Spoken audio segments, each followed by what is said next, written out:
back to Chris Crusoe Bass Guitars. Here we are on part 3 of my Time Machine 4 build. If you watched video 2 and or video 1, if you missed them, well, link is in the video description. And today's episode, we're going to put the Pore fill on the back and the sides. And once that's dry, I will probably end up doing 2 coats, but we're only going to show you the one here, and then we'll sand it back and do another one because this mahogany is going to be is known for being really porous, so I'm probably going to end up having to do 2 coats on it, but that's okay. And again, if you like what you're seeing here on the channel, please like the video. Go ahead and hit that subscribe button and also ring that notification bell so that you don't miss another episode of this. There's going to be one more episode after this when we do the reveal and after the assembly. And also I have 4 other builds so far scheduled this year, and so we're going to be putting those all up as well. So you know, absolutely go ahead and subscribe to the channel, hit that like button, hit that ring that notification bell, and you won't miss another episode. You'll be caught up with us. You won't miss any content. All right, so to do this Pore fill, what we're going to do is I'm going to use Z-epoxy. It's a 2-part epoxy with finishing resin in it, and you mix it up equal parts, 50-50 in a cup. You mix it up really well. I'm going to use one of these spreaders from StuMac. I have done this before and really like these spreaders. They come in really handy. One side is rubber, so it kind of conforms to the corners and whatnot. The other side is more of a smooth, hard plastic for when I'm scraping off the excess. Okay, we got our gloves and of course paper towels, shop towels ready to go. So, all right. At this point, I'm going to go ahead and mix up our epoxy with a 50-50 mix, and then we'll be good to go. So you don't want to mix up more than you need because in the cup it actually will cure faster than it will on the guitar, and you want to mix this up extremely good. So once again, I'm either going to cut away from this in the edit, or we're going to go fast forward. It's just going to take a minute.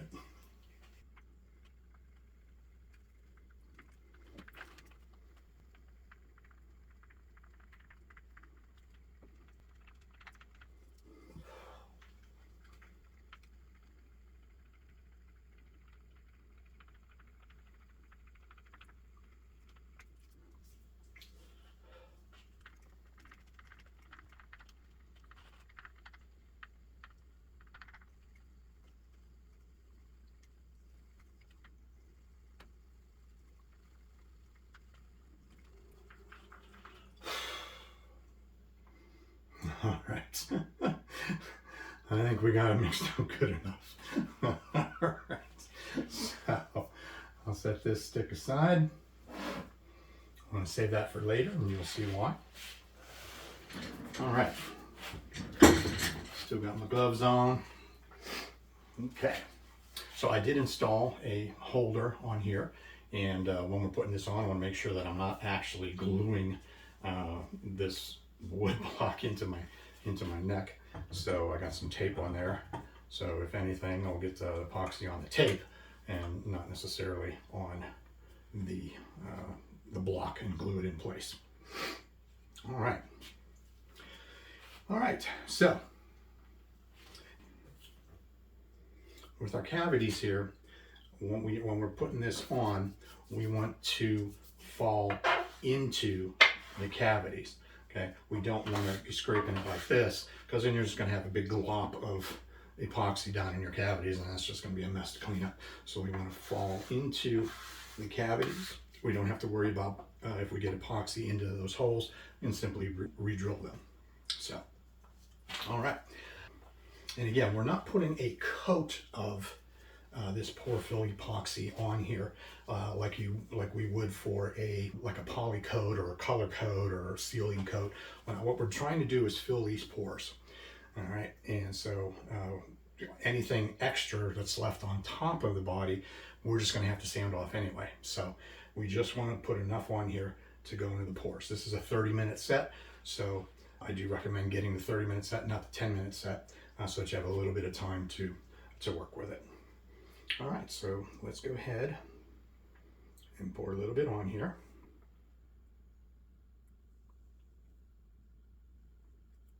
Okay. And let's go ahead and do it.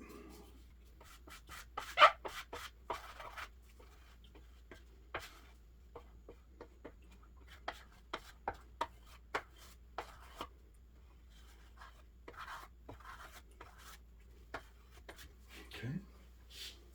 As you can see, it spreads really nice.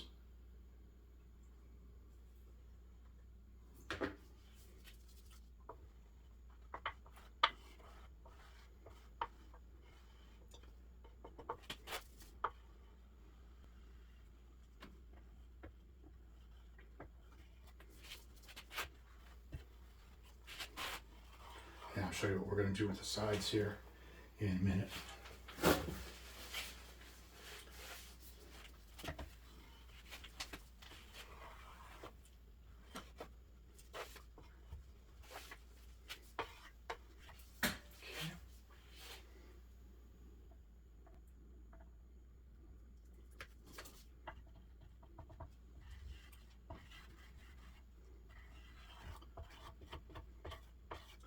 We're going to fall in.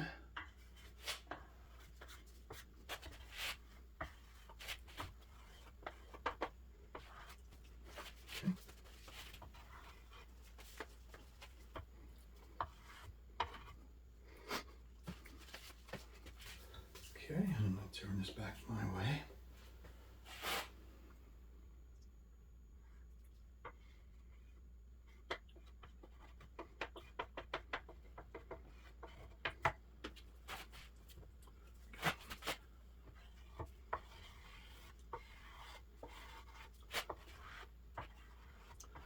Okay.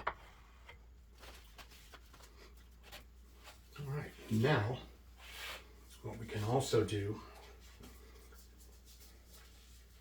and what I'm going to do on these round overs,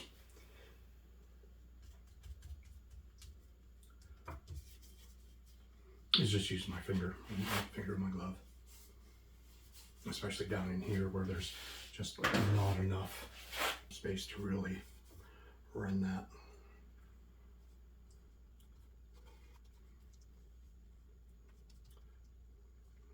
Okay, and on the round overs, same thing.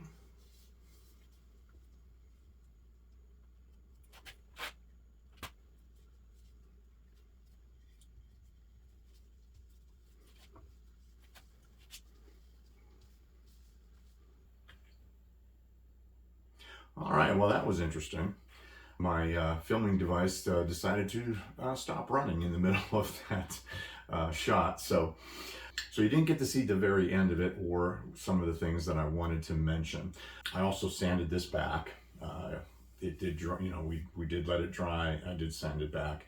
And this is basically what you want to see. All right, we want to get the pore fill off of most of the wood. You know, we don't want a coating of pore fill. What we want to do is get that epoxy down into the actual pores and fill those pores up so that's nice and smooth and level for finishing. So when you sand it back, you know, you can see the untouched, unepoxied wood here and how light it is, and where the epoxy was, it was more of a darker color. So when you sand it back, you want to kind of, you know, just kiss the top of the grain and just kind of get something nice and in between that color, so that you're not sanding it all back down to bare wood, but you're also not leaving that coat of epoxy on the body. All right. One of the other questions is, well, how do we know when it's done and dry and ready for sanding? Well, there you go. What we do with this is, while the epoxy is, when we're done with this, and we're ready to let it dry, we take the stick and spread some epoxy up on the sides, along the sides of the cup, because again, this mixture down at the bottom is the extra is going to cure faster because of the chemical reaction and the heat. So you want to pull some up along the side, and when this is when that's solidified, then we know this is solidified, and so that's when you know when to sand. Okay, so what I'm going to do here now, since we've pretty much already seen putting on the epoxy, I'm not going to do another video clip of putting my second coat of epoxy fill on here, and then we'll sand it back and get it ready for that seal coat. That's a de-waxed shellac seal coat, and then once that's done, it's ready for finish. So, all right, so I will see you back here once this second coat of epoxy is dried and ready for sanding. All right, so here we are in the garage. I have taken the holder stick out, and this epoxy is completely dry and ready for sanding. So that's what we're going to do today. And it's also while we're in the garage, and also while I have my PPE mask here. I did want to make mention the recommendations for sanding back this epoxy pore fill was like a 220, 320-ish. That seemed a bit coarse to me when I sanded back the first round. It seemed to go down to the wood really quickly. So I have a 400 grit here on a sanding block, and then I have both 320 grit on loop and hook and loop, and also 400 grit hook and loop for my sander here if it isn't going so well. So, but here we go. We're going to go ahead and get this sanded down, and then at that point it'll be ready for the de-waxed shellac seal coat. And once that's dry, then we're ready for finish, which is going to be multiple coats of polyurethane finish, which I'm then going to let cure and buff out to a high gloss mirror finish. So we can't wait to see that. All right, so I'll put this on here.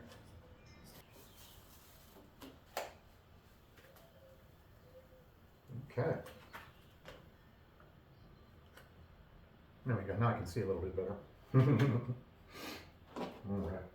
So now on this top, on this veneer, we want to be very careful, again, just to level this off. The pore fill was put on here as well, just to level this off, because we did not get a chance to level sand this initially.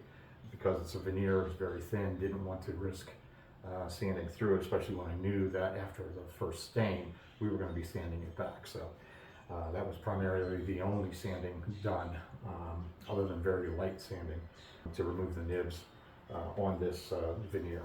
So, all right, so on this, all we want to do is make it dull. Okay, that's all we want to do, is make it look dull. Here we go.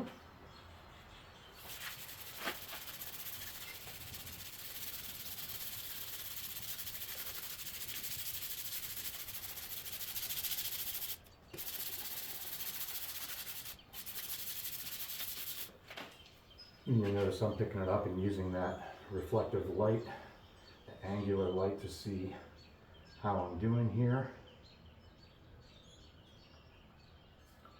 Yeah, looking good there so far.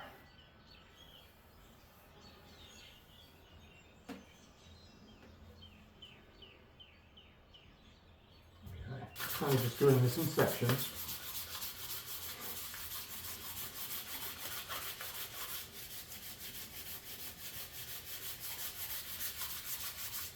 Again, just want to be careful. We just want to take off the epoxy, which is right now helping to level this veneer. When we get to the actual pore fill on the back, we're going to sand it a little more aggressively.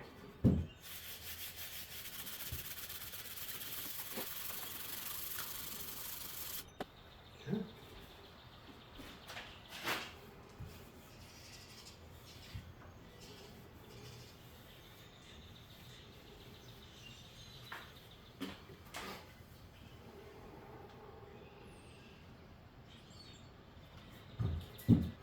And as you can see, we're just doing fine white powder coming off of there. So I'm not getting through to any color, which is good. And again, we just want to try and even this out and even that sheen out to a nice dull sheen. And try to level this out a little bit. More leveling that we can do now, the less leveling we'll have to do later.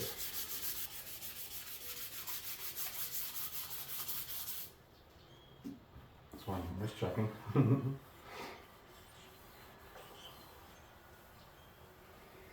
Okay. Alright, so that looks pretty good to me. So now we get to the back. And this is the side that has the epoxy's on there. It's a pour fill, not a leveler. So this one we can be a little bit more aggressive with. Alright, so this is not going to be a little bit loud. Because I have the rotary sander here hooked up. I did put the 320 grit on there. And I have my dust vacuum, fine particulate vacuum hooked up to it. So let's make some dust.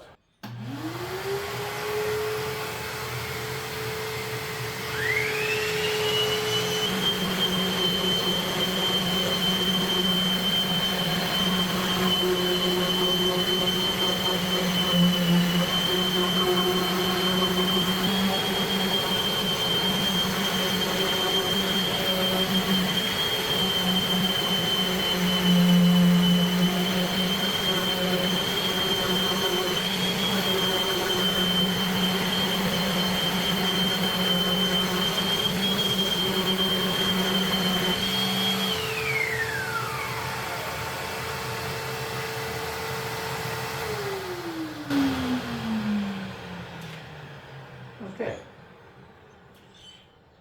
So what I'm looking at again, using that reflective light, and what I'm hoping not to see is a bunch of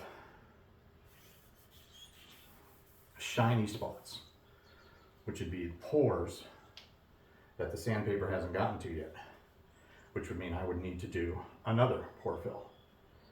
And again, on a mahogany, it's not unheard of to do, you know, two definitely, sometimes maybe 3 coats.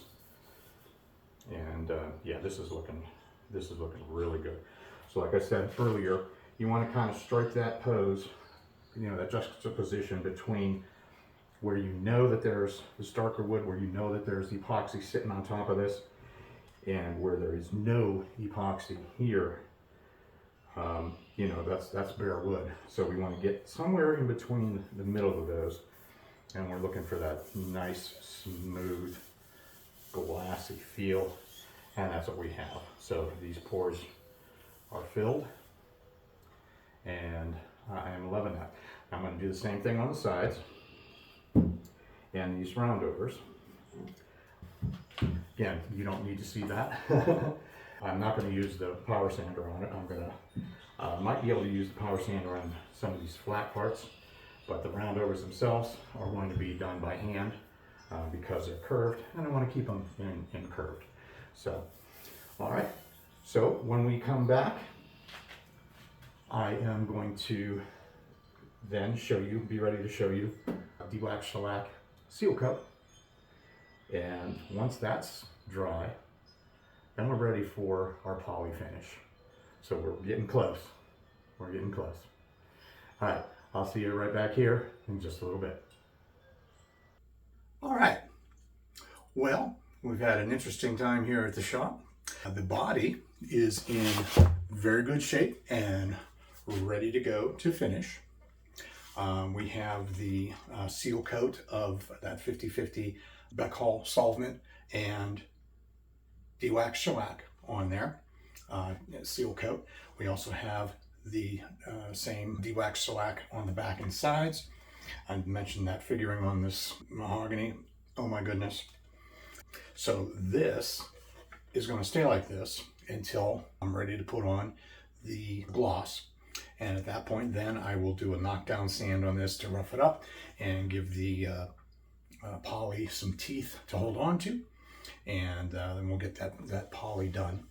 And then once that's all glossed over, cured, I'll get to level wet sand it and go ahead and buff it out to a high mirror finish. So The interesting thing was that I did buy the neck that you saw in part 1 of this video about a year ago. And this was the headless neck, the ALP style neck that I was planning on using for this build. However, because it's been almost a year without it being under any kind of stress or strain or neck tension, or string tension, any of that, it's twisted. So I can't use it. So, you know what they say, if you want something done right, build it yourself. So that's what I'm doing. I'm making an indestructible neck, 3-piece maple laminate instead of just the 1-piece. It does have the truss rod in there. It's already taped up and ready to go for glue up. And I have 2 carbon fiber rods in here as well. So it's a 24-inch dual action truss rod, 18-inch on each of the carbon fiber rods. And then of course your rosewood fretboard that I'm going to fret radius to 16 inches, and I'm going to do an offset mother of pearl dot inlay instead of what was on the original neck, just straight down the middle of the standard dots. So there will be a part 4 of this build, and that will be on completing this neck and getting the fretwork done. So stick around for that. Again, make sure that you like this video, subscribe to the channel, ring that notification bell so that you don't miss part 4 and or part 5 when we actually do the finishing and the assembly and the reveal and all that fun stuff. And because you certainly don't want to miss it after all this. After all this time, this is really turning into a beautiful bass, and I was going to make somebody very, very happy, I'm sure. So thank you for tuning in to Chris Caruso Bass Guitars, and we'll see you in part 4.